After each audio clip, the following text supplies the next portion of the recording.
ఈ బిల్లు చూడగానే దిల్లు జారి ప్యాంట్లోకి వచ్చేస్తుంది. స్పేర్ పార్ట్స్ కంటే సర్వీస్ ఛార్జే ఎక్కువ ఉంది దీంట్లో. లాస్ట్ ఇయర్ మే మంత్ లో తీసుకున్న చేతక్ 3503, ఇప్పుడు కూడా మే ఆల్మోస్ట్ 1 year అయిపోయింది. 1 year లో పడ్డ కష్టాలన్నీ మీకు చెప్తా. సింపుల్ గా చెప్పాలంటే మనం సేవింగ్స్ కోసం ఎలక్ట్రిక్ తీసుకుంటాం, బట్ సేవింగ్స్ ఏమీ అవ్వలేదు.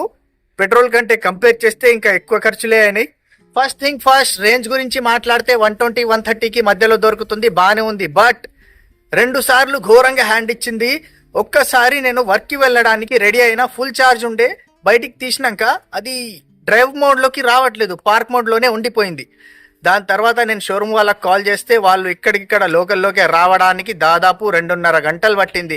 వచ్చి వాళ్ళు బండిని లాక్కుంటా తీసుకెళ్లిర్రు. ఒక 4 గంటలు షోరూమ్లో పెట్టుకొని, చిన్న బ్యాటరీ ఉంటుంది ఆక్సిలరీ బ్యాటరీ, దాని ప్రాబ్లం ఉండే, అది మార్చేసినాం, ఫ్రీ ఆఫ్ కాస్టే అయిపోయింది, నో ప్రాబ్లం. కానీ పని ఆగిపోయింది ఆ రోజు. ఇంకొక రోజు ఏమైందంటే, మొత్తం నేను వర్క్కి వెళ్ళేసిన, బయట ఉన్న ఒక చోట స్కూటర్ ఆపేసి వర్క్ చూసుకుని మళ్ళీ స్టార్ట్ చేస్తుంటే స్టార్ట్ కావట్లేదు. సేమ్ ప్రాబ్లం అయిపోయింది. షోరూమ్ వాళ్ళకి కాల్ చేసిన, షోరూమ్కి దగ్గరలోనే ఉండే, నేను మెయిన్ రోడ్లోనే ఉండే. అది కాకుండా వాళ్ళు అక్కడ రావడానికి కూడా 1.5 గంట చేసిర్రు.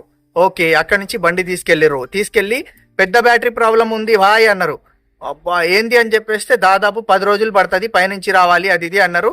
ఓకే అని చెప్పేసి బండి పెట్టేసిన. 10 రోజుల తర్వాత పెద్ద బ్యాటరీ వేశారు, free of cost, no problem. కానీ 10 రోజులు మన దగ్గర బండి లేదు.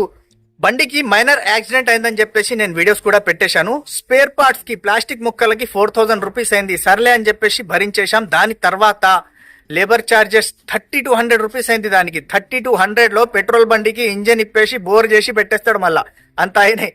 సరేలే చెప్పేసి భరిద్దామనుకుంటే 10 రోజులు షోరూంలో బండి ఉండిపోయింది. ఆ 10 రోజులు పెట్టుకుని ఏమైనా క్లీన్ గా చేశారా అంటే అది కూడా చేయలేదు. మధ్యలో గ్యాప్స్ అలాగే ఉండిపోయినాయి.